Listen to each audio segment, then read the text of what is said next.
इसका राजनीतिकरण नहीं करना चाहिए और इसमें से राजनीतिक लाभ लेना उचित नहीं है। यह एक गहन समस्या है और इस समस्या का गहनता के साथ चर्चा होने की आवश्यकता रहती है। मैं यहाँ यह भी कहना चाहता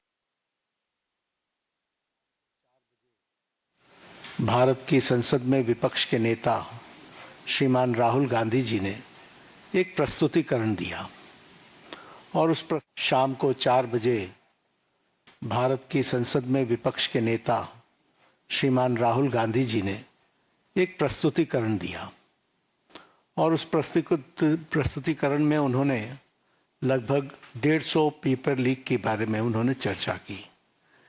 ये जांच का विषय है और सरकार एक जिम्मेवार सरकार है, इसलिए निश्चित रूप से हर एक बात का जवाब जांच के साथ साथ जनता के सामने, देश के सामने दूध का दूध और पानी का पानी रखेगी। लेकिन मैं ये ज़रूर कहना चाहता हूँ कि जो सरसरी तौर पर मुझे ध्यान में आया है, जो मैंने पेन डाउन किया है, वो आपके साथ मैं ज़रूर चर्चा करूँगा। अगर मैं बात करूँ जम्मू कश्मीर में सर्विस सिलेक्शन बोर्ड के एग्ज़ामिनेशन में पेपर लीक हुआ, जहाँ पर कांग्रेस और एनसी की सरकार है, नेशनल कॉन्फ्रेंस की। उसी तरीके से Himachal Pradesh school examination board में उसमें पेपर लीक हुआ, जहाँ कांग्रेस की सरकार है।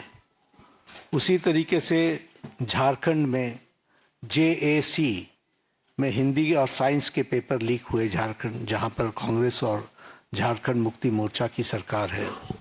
तेलंगाना में वहाँ पर इंटरमीडिएट के लैंग्वेज के पेपर लीक हुआ और वहाँ पर भी हमको मालूम है कि कांग्रेस और CPI की सपोर्टेड सरकार है। तेलंगाना में SSC में लैंग्वेज के पेपर लीक हुआ और वहाँ भी तेलंगाना में कांग्रेस पार्टी और CPI की सपोर्टेड सरकार है। तमिलनाडु में BEd के कोर्स पेपर में वहाँ पर जिसे हम कहते हैं Tamil Nadu teachers education university board, वहाँ भी पेपर लीक हुआ। वहाँ भी उस समय विपक्ष की सरकार थी। वेस्ट बंगाल में पुलिस कांस्टेबल के रिक्रूटमेंट एग्ज़ाम पेपर लीक हुआ, वहाँ उस समय TMC की सरकार थी। पंजाब में Punjab subordinates service selection board, इसमें ग्रुप B के एग्ज़ामिनेशन में इसमें भी पेपर लीक हुआ और मैल प्रैक्टिसेस भी हुए हैं। उसी तरीके से केरला में स्टेट में PSC के 26 एग्ज़ाम पेपर में इरेगुलरिटीज़ हुई हैं। कर्नाटक में जहाँ पर कांग्रेस की सरकार है, वहाँ भी प्रेपरेटरी बोर्ड एग्ज़ाम में पेपर लीक हुआ, PUC के पेपर में लीक हुआ। तो इस तरीके से मेरे को तो ये कुछ नाम मैंने लिए हैं अभी। ये इसकी बहुत लंबी फेयर लिस्ट है जिसके बारे में हम चर्चा चाहेंगे कि जब चर्चा हो। लेकिन मैं पूछना चाहूँगा विपक्ष के नेता से, राहुल गांधी से, कि आप सिलेक्टिव क्यों हैं? Why are you so selective? आपने यूपीए के सपोर्टेड सरकारों को, जिसे हम इंडी गठबंधन कहते हैं, इंडी अलायंस कहते हैं, उनकी गवर्नमेंट्स के बारे में आपने क्यों नहीं चर्चा की? क्यों आपने अपने आप को उससे अलग रखा? यह स्पष्ट बताता है कि आपका उद्देश्य छात्रों का हित नहीं है।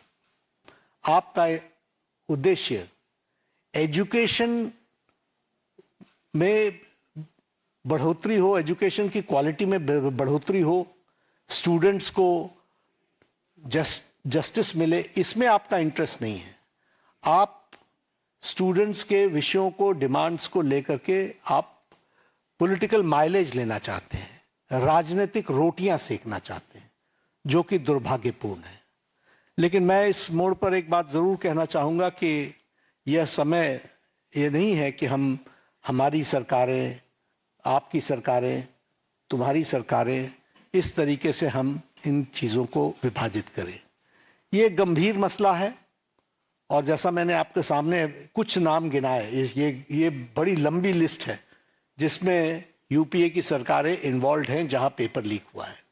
लेकिन हम आरोप प्रत्यारोप से बाहर निकल करके हमें इस पर चर्चा करनी चाहिए।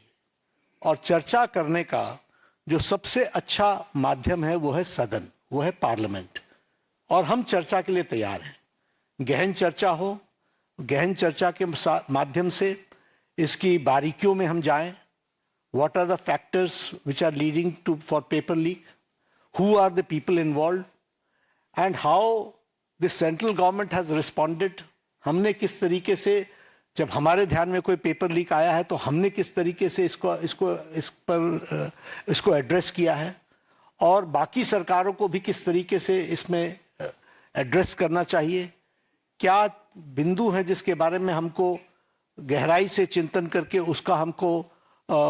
उसका कोई रास्ता निकालना चाहिए, ताकि हमारे छात्रों के साथ जो करोड़ों में हैं उनके साथ अन्याय ना हो। और भारतीय जनता पार्टी एनडीए इस मामले में मोदी जी के नेतृत्व में बहुत गंभीर है और बहुत गंभीरता से हमने इन विषयों को लिया है।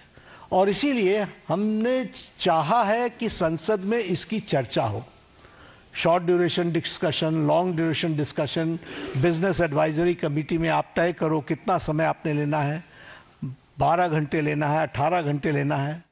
राज्यसभा में मैं लीडर ऑफ द हाउस के नाते मैंने हमेशा इस बात को माना है कि जो विपक्ष जितने आवर्स तय करे, हम चर्चा के लिए तैयार हैं, सरकार चर्चा के लिए तैयार है। और विपक्ष को इस बात को ध्यान में लेकर के उसे गोल पोस्ट नहीं चेंज करना चाहिए। हम आरोप नहीं लगा रहे हैं, आरोप प्रत्यारोप नहीं होना चाहिए। हम इस समस्या का किस तरीके से निदान कर सकते हैं उसके बारे में हमको सोचना चाहिए। और पार्लियामेंट सबसे उपयुक्त फोरम है जहां हम गहराई से इसकी चिंतन कर सकते हैं। ड्यूरेशन विपक्ष तय करे और उसमें हर एक एस्पेक्ट्स के बारे में चर्चा हो, और हम कोई ठोस नीति लेकर के आए।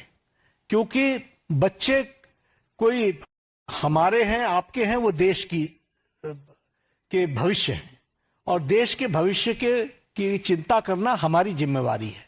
और हमारी जिम्मेवारी में सरकार के साथ साथ विपक्ष की जिम्मेवारी भी है।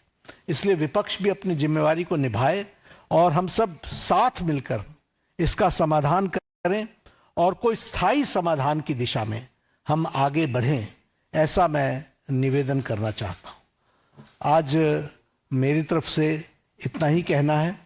मैं फिर आपको आश्वस्त करता हूं कि मोदी जी के नेतृत्व में चलने वाली सरकार जिम्मेवार सरकार, रिस्पॉन्सिबल गवर्नमेंट, रिस्पॉन्सिव गवर्नमेंट, ये हमेशा आतुर है कि सभी बातों की संसद में चर्चा होनी चाहिए, और हम चर्चा के लिए तैयार हैं।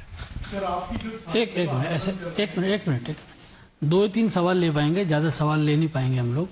आमोद राय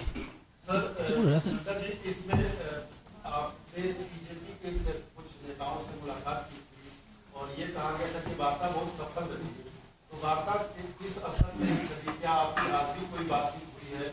आगे क्या इस पर हो सकता है, क्या आपको लगता है? वार्ता बहुत सौहार्दपूर्ण वातावरण में हुई। उनकी बातें हमने बहुत शांति से सुनी। उनको मैंने ये भी कहा कि आप लिख करके देंगे तो अच्छा रहेगा। उन्होंने वो सारी बातें लिखी हैं। मैंने कहा मैं आपको रिस्पॉन्ड करूंगा। मैंने उनको रिस्पॉन्ड किया और मैंने उनको कहा है कि हम चर्चा के लिए तैयार हैं। आप जब कहेंगे हम चर्चा के लिए अग्रसर रहेंगे। नीरज पांडे कोई बात नहीं पूछेंगे। नीरज पांडे आज कोई चर्चा नहीं है।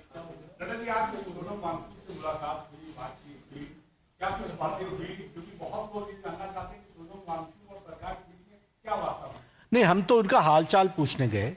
उनकी शिफ्टिंग हुई सफदरजंग से, हम वो मेदांता में पहुंचे।